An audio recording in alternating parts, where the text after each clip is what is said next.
Hello, ladies. Welcome to another episode of a Superwoman Handbook. Today we have Chellie with us, and let me tell you, if you're neurospicy like I am, we have a fellow sister in the community. She's going to tell us about how to navigate it in our upper 40s and then what to do if you get that diagnosis later in life, like I did. It's not scary, there's options. And then you add that to all the demands of being a wife and a mother and a caregiver to our parents in a 2026 world. How do we do this, Chellie? Thank you. That was a beautiful introduction. But I don't know that I can say that I have all of the answers for all of the questions, but I can share the journey that I've gone on and what I've learned so far. How's that? That we'll start there and we'll see where the sled takes us. All right. All right. Well, like you were just talking about, I did not get my autism and ADHD diagnosis until I was 49, so very late in the game. And I didn't realize until I got it that I had been working my whole life to understand myself. And that is not to say I have this grand high poobah understanding of myself, but I certainly have come a lot farther. And now I'm like, oh, I need to help other girls out. We need to feel seen. We need to not feel like we are the outcast in the corner, that there is something wrong with us, because there is absolutely nothing wrong with us. We are in a world not made for us. So we need to figure out how to navigate inside that. That's such a good way to phrase it. We're not broken, we're just in a different place. We're not broken. That's like asking a fish to ride a bicycle. Mhm. It's just not made for us. And we live in a world made for and educated and viewed by men. And it doesn't support our nature. So let's rewind it and get into it. I came into the therapy space after having a amazing therapist myself. I had a lot of life happen that brought me to the place that I needed to address my mental health. And in doing that, I had a wonderful therapist that helped me work through a lot of the stuff that I was dealing with. I had lost my son to SIDS. I had in-laws who were declining with Alzheimer's. I was in a city that I didn't know a lot of people, and I had two small children. And I went from being a tenure track professor to a stay-at-home mom who didn't realize that I didn't want to be a stay-at-home mom. So as you can imagine, that's a lot of weight. That's a lot of psychological distress. And fortunately, I had a divine therapist who really worked with me. She showed me how mental health is not like one of those secrets. It's not a dirty back room kind of thing. It's like going to the dentist or, your doctor for a physical. Checking in on your mental health is something we all should do because women function on 28 to 32 day hormone cycles. And our hormones directly impact our cognition. Estrogen and dopamine go hand in hand. They serve through mast cell function. And if you think like, well, my male colleague here is moving through and he's got no problems from one week to the next, so I should hold myself to that same metric when that's not how female bodies work. So giving ourselves the space to start there and start to understand from there. And as I was able to ostensibly be brought back to life from this therapist, I was like, I want to do that. I want to help other women. This is cool. And so I went back to college in my 40s, got my therapy degree, got my license, started doing therapy. And I was helping women. I was helping women come off their anxiety medication. I was doing all the things. I was like, yes, this is amazing.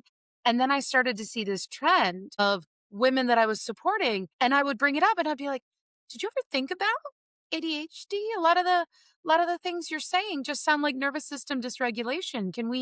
Are you okay? Can we look at that? And as I was helping these women, I was like, wait a minute, this all sounds like me too. Let me get going. Cause of course, I was done. I had enough therapy. I moved out of but you never have enough therapy. You can always go back to therapy. And I started therapy and I talked to my therapist and I was like, I think I might be, but I don't know. It's so late. It's so late to even worry about it. And she, like you, she laughed right in my face. She's like, late? You're not dead. She's like, the only time it's too late is if you're dead. And so I went and I got my diagnosis. And it was as absolutely enlightening as that when depression took her hooks out of me when I was in therapy. Like, I had this moment of like, "Wait, it's ADHD? I'm not just too much? It's autism? I don't have social anxiety? What?" And it, like, blew my mind. It was this moment of, like, I'm a whole and complete person, right? This person sitting here right now. And so I was like, "Wow, I need every woman to feel this. I need every woman to understand how amazing they are and how those things that feel like they're too much or that they get vilified for, that's actually your superpower. And if you're not able to express yourself, if you can't be in your authenticity is not the problem. Your environment is the problem. So true. So, That's so true. So after you were kind of taking your own journey and learning yourself, how did you then say, I want to walk other women because you're already doing therapy, you're already helping them through that. And you're like, let me take on more. I feel called to do this. Like, how does that conversation happen with yourself? And then how does it happen in regard to your family dynamic? well, I've always had I've always thought I was a social person because I enjoy the interaction. I enjoy feeling other people's energy and when they share their authentic self with me.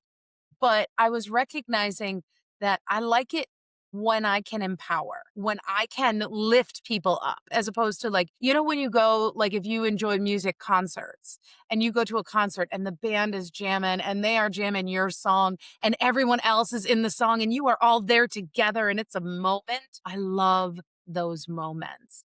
I love it when women, especially in women led spaces, we are all communing, we are all feeling in the same neighborhood of the same feeling. That feeling of togetherness, of empowerment, of like, yes, we can do this. That's addictive for me. And I recognized I was getting it in in my therapy sessions, in my ability to support these women one on one, but I'm greedy and I wanted a lot more. I wanted more. I wanted bigger spaces. I wanted the opportunity to talk to rooms of people. I wanted to have a bigger reach because, I'm 49. I don't have 50 years to try to empower as many as I can. I need to now do it in bigger waves. So like I'm in Lehigh Valley, Pennsylvania. The Women's Summit was yesterday, the Lehigh Valley Women's Summit, and then the Menopause Conference was a month earlier. And in these spaces is when I can reach more people. And then when I get those emails back of like, thank you so much for what you said. You helped me feel seen. I've never admitted it to anybody, but I think I might have ADHD. And all of these emails where women felt lost, felt unheard, they felt invisible inside their own lives. That lights me up. That is the Chellie that I want to give to my kids. That I can show up for them and be like, "Yes, we did it." That. And so you mentioned the women's conference yesterday, and I'm so happy for you for that. In what other ways and what other venues do you kind of work to collaborate to empower women? You name it. Reach out to me. I have spoken to teen church groups. I had a wonderful woman from the menopause conference who was so sweet. And she was just like, I don't think we can pay you, but would you be willing? And I was like, yes, let's go. As long as it doesn't, like, I'm not going to miss my son's soccer game for it. But if you can schedule around it, I will absolutely.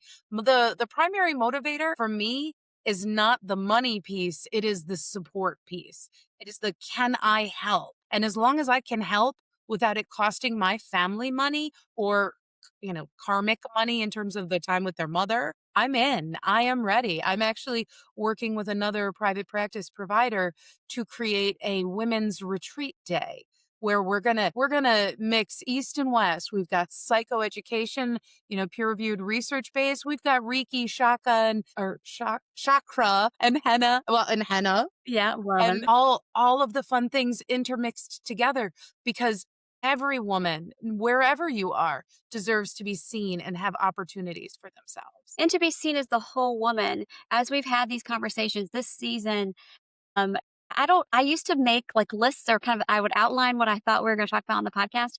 And then the podcast, like, girl, that's cute. We're going to talk about what the world needs us to talk about. And so then, the podcast decides what we're going to talk about. And apparently it's really been driven this season on intuition and knowing yourself, trusting yourself, giving yourself permission once you identify something about yourself, good or bad. Give yourself permission to accept it, to own it, to say, this is me and we're going to move forward with this flag and we're going to see where this takes us. And so I love to kind of, when I was chatting with you, that there were so many different ways that you could help women. Some were clinical and some were kind of not. So kind of walk me through where the divide is between your different modalities, we'll say, of how you work with women and what you're able to do. Well, and like you said, the universe lets me know what we're doing on any given day. I started a social club, a literally a social group where women just come. You just come, and if you want some psycho ed, I will have psycho ed available. If you want to make cards, literally we just sat and made greeting cards. I have the supplies. We have, construction paper and glue sticks, but it was the opportunity for these women who never take time for themselves, who never prioritize themselves. And we literally just sat around, had snacks and drinks, and socialized, shared among ourselves. One lady didn't even want to. She didn't want to make cards. We just chatted. We just chatted. And so I made some, and then I gave her some to take with her, because that's why we're there, is to have community, because we were sold this bill of goods that it takes a village to raise a child, but then there's no village. So right now, that's what I'm doing with these social groups. In the region near me, the three adjacent counties are Lehigh, Lehigh, Berks, and Montgomery County. So I'm running a social group in each county once a month so that women can come. And if you have no other space, come to this space and we can share space and be community together. Love that it can be something as simple as a social group with construction paper and letting someone kind of be in their own space. You're meeting them where they are. And it doesn't have to be this deep dive, let's talk about your mama. It can be, let's just glue something on a piece of paper. I think we look at it in this much bigger, more structured package. And we forget that at the end of the day, we're animals. We want to be in packs. We want to be in groups. We want to be loved where we are. We want to be seen for our individuality while also being a part of a group. And so kind of just striking that balance. I love that. And I think that's something that we can all strive to in our neighborhoods or in our communities. Doing something like that is not hard. It's not, we're not, just solving string theory with this. Well, that's it. We're not reinventing the wheel. And what we are seeing is that women's mental health is very directly linked to their social network, to their ability to network in with predominantly other women, but other safe people. Women thrive in community, and with the nature of how our society works, with this digital era that we are in, we are siloed, we are individualized. You have this community light feeling, like, of the groups you follow on TikTok and Facebook in your algorithm, but that's not the community that holds up women's mental health. That is not the woman that helps you feel seen in the grocery store when your child dropped the binky for the 10,000th time, and that woman helps you pick it up and doesn't judge you and just hands it back. That is the community that supports women's mental health. And that is what I'm trying to bring up, and just bring in your awareness. Even if you don't want to come, you don't want to sit in this social group, I want you to see it and not judge it. I want you to see it and say, hey, that's a good thing. That lady you referenced that came, that wanted to be a part of it, wanted to be supportive, that was like, I'm good. I'm good having a glue stick free day. Like I don't need to do that. But I still want to be here. And, you met her where she was in that journey. And so I love that. Well, and I think that is the biggest piece, especially coming from, just speaking for my own self, that it was really hard. It was really hard when I moved to Pennsylvania and I had an 18-month-old and I was 5 months pregnant. And here I want friends. I want to do things, but I have no idea who you are. participate in an organized religion right now. I don't know how to find the right church or synagogue, and I don't know what the rules are. So I'm just going to sit back here and be quiet and watch and then feel ostracized when no one's actually ostracizing me, but no one's pulling me in. No one's saying, "Hey, you matter. I want you to be here." And that is what I'm trying to do. I want every woman to recognize that the world is better because you're here. It's even better when you're an active part, but as long as you're here, that's the best. So if someone's listening and they're like, yes, I want to carry that torch and I want to be like Shelly, where can they find you online? And if someone want to kind of join your community and kind of just learn from you or work with you, where would they look online for that? Well, I have ChellieAdler.com is my website. You can sign up. I have a newsletter. I am on LinkedIn, Facebook, TikTok, Instagram. All of the socials, they're all Chellie Adler, but CH. Some people go for the SH and it's CH. So We'll be sure to put all that in the show notes for you. So if you're driving, you're not like, oh my God, where's a lipstick to write that down? So that way you can kind of connect with Shelly and see what she's up to next. Do you have any spoilers you want to share with us as to what you have coming up next? the biggest spoiler is I have my 6-week program that I have put together. I have put together kind of a step by step. This is one way that you can unmask. It's called Woman Unmasked because the big impetus, the big I don't know, publicity piece that I call it Women Unmasked because for so long, women have just been masked in society. We have had to navigate through a world not made for us. We have had to mask our uncomfortability. We have had to accept being uncomfortable because this is not a world made for us. And what the whole Woman Unmasked program is the opportunity to help yourself understand when you're masking and when you're not. Because this is not to say you need to be unmasked all the time and all of those things. It is to understand who you are without the mask and making masking a conscious choice as opposed to a default programming situation. You mentioned default programming, and that goes back to a note I jotted down when we first spoke about Rosie the Riveter. Do you want to unpack your thoughts on that?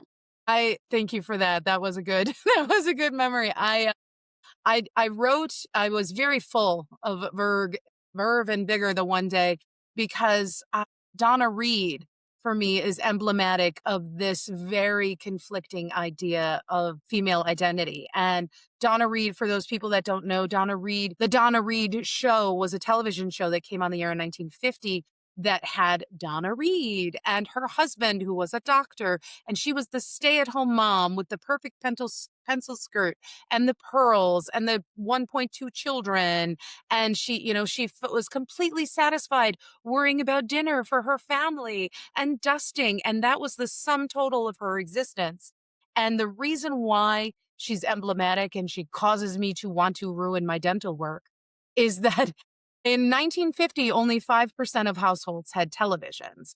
But when that show went off the air in 1958, what was it, like 65% of households had televisions. So that means that the reach was catastrophic. And the significant piece of that was that 1950 was in that post World War II era, that baby boomer era, that all of the women that had gone to work under the guise of Rosie the Riveter, women that raised their children alone because their husbands were fighting, women that were building airplanes, that were empowered, that were told, we can do it. And then all of a sudden they disappeared behind the guise of this television wife named Donna Reed. And Donna Reed is who you should aspire to. Yes, you were making jet planes less than 10 years ago, but now you need to get back in the kitchen. Like that makes me so crazy because you took these empowered, dynamic, fulfilled women and reduced them to a soundbite. It's horrible. It's very, very demeaning. So thanks for firing me up. You're welcome. You're welcome. I loved when you told that story because it really resonated. And it also kind of to bring it to modern day, like the Dove commercial with the bodies of all sizes. and music, how women are portrayed in music, and are we being aware of the impact that that's having on our bodies and on our minds when we're looking at ads, when we're watching TV shows, when we're listening to music? Is it kind of trickling into our mind and positively or negatively giving us thoughts about ourselves or other people and how we think things should be? So after I spoke with you that day, I really kind of paused and took inventory. And it's like, I want to make sure I'm consuming the right media, make sure I'm watching the right shows and reading the right magazines, because you may not notice it in that moment. It's not like you're going to start a sneezing fit if you get in something that's wrong, but you'll realize it's wrong later when you catch yourself being a mean girl to other ladies at the pool. Like, girl, you know, you ain't got no sense wearing that out here. No, look at the Dove commercial. Beauty comes in all shapes and sizes. And so I really liked your story, and it really helped me to kind of check myself, which sometimes we need to do. But also, when we know better, we do better. And that's kind of so much about what this podcast is about, is owning our truths, talking about things that might be uncomfortable. Or balance it out maybe with a little Indigo Girls and Ani DeFranco. I love that. I love that. And so now that I've got you all fired up, and we'll drop in the show notes all your contact, what do you want to leave our audience with today? Think the biggest piece is knowing what serves you, recognizing even in your belief systems, like you were talking about, you love 90s rap, it makes you happy. There's nothing wrong with something that makes you happy as long as you hold an awareness. Like, wow, this says some really not great stuff. And you're aware of it. Like, it can make you happy, but you're also aware of it and you're aware of its impact. So giving yourself permission, you're allowed to have thoughts and beliefs and feelings, but you're also responsible for that. And that level of accountability is something that women are very, very used to bearing, but we're not used to society bearing it. And so recognizing you don't have to bear the weight of societal choices just because, like, society is holding up, I don't know, let me grab somebody like Zendaya, this beautiful young actress. You don't have to like her just because she's very popular. And this is no shade. I don't know anything about her. But just this idea that because someone else thinks it's right doesn't mean it has to be right for you. You are the expert for you. Guest on who was talking about registering to vote. And she had a very similar message. Like, you don't have to vote like your parents. You don't have to have religion like your parents. You are free to. So I hear a lot of very similar threads in what you're sharing as to kind of what. So I love when collectively as a group we're kind of sharing the same message in different ways. So I've loved having you on today. So we'll drop all your contact information, and it's always nice to meet another neurospicy girl, especially one with a later diagnosis. That always makes me feel better too, because I felt like I was the Ritalin kid that fell through the cracks. Like, they were just giving us Ritalin like Tic Tacs. They didn't think to dig deeper. Was there anything more there? Like, could there just, I was just a Ritalin kid. So I love having that. And I'm sure there's other ladies who probably feel the same way. So thank you so much, Chellie, for coming on. No, thank you for taking the time. Thank you for putting the word out there. If one woman is seen and feels seen and validated from this, it was worth it. So thank you. Thank you.